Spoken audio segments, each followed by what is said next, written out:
Sağ olun, hörmətli sədr əziz həmkarlar. 13-cü Ümumdünya Şəhərsalma Forumuna sayılı günlər qaldığı bir məqamda biz istər COP29 ərəfəsində, istər ölkəmizin qoşulma hərəkatına rəhbərliyi dönəmində müşahidə olunmuş anti-Azərbaycan ssenariyə təkrar şahidlik etməkdəyik.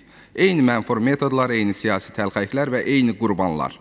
Təəccüblənmirik çünki nə vaxt ki Azərbaycan qlobal uğura imza atır, nə vaxt ki Bakı dünyanın siyasi humanitar mərkəzinə çevrilir, irkçiliyin mərkəzi olan Fransanın, Azərbaycanofobiyanın poligonu olan Avropa Parlamenti və Aşbaydın timsalında eyni qara mərkəzlər hərəkətə keçir. İndi eyni qaydada dırnaqarası siyasi məhbus və dırnaqarası hərbi əsir şousu yenidən vizyona qoşulub. Bilirsiniz, bu sadəcə hüquqi nihilizm deyil, bu Azərbaycanın suverenliyinə, artan nüfuzuna qarşı siyasi müharibə və birbaşa diversiyadır. Məqsədi insanların rifahı olan qlobal bir tədbiri, dinc şəhərləri bombalayan, uzun müddətli urbisit törədən, tarixi abidələrə qarşı 21-ci əsrin ən böyük vandalizmini həyata keçirən terrorçular üçün müdafiə platformasına çevirmək cəhdləri hansı hüquqi siyasi əxlaqa sığır?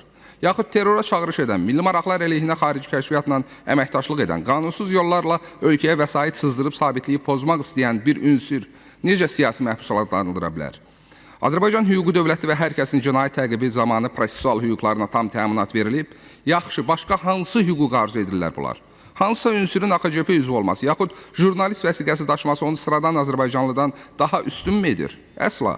Cinayət törədən şəxs bu ölkədə dırnaqarası siyasi fəal libasına bürünüb məsuliyyətdən qaçacağını düşünürsə yanılır. Bizim üçün o qondarma hərbi əsir, yaxud siyasi məhbus siyahıları hüquqi sənəd deyil, sadəcə xəyanət şəbəkəsinin inventar siyasıdır.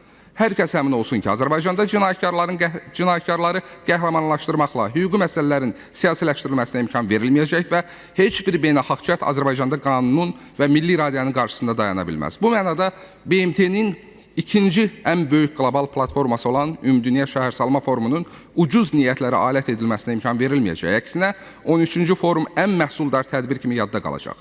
Cənab İlham Əliyevin yalnız yaxın 3 günlük iş qrafikinə baxsaq, Zəngilan və Şükürbəylidə sakinlərə mənzillərin 30 illik həsrətdən sonra açarlarının təqdim olunmasından dünyanın 40-dan çox ölkəsindən daha böyük bir coğrafiyada, Qarabağ və Şərqi Zəngəzurda həyata keçirilən quruculuq və bərpanın gedişinə qədər titanik fəaliyyətini təhlil etsək, bir daha əminliklə deyə bilərik ki, bizim 178 ölkədən 30 bindən çox insanın qarşısında danışacaq sözümüz qlobal töhfəyə çevrilə biləcək önəmli mövzularımız var. Çox sağ olun.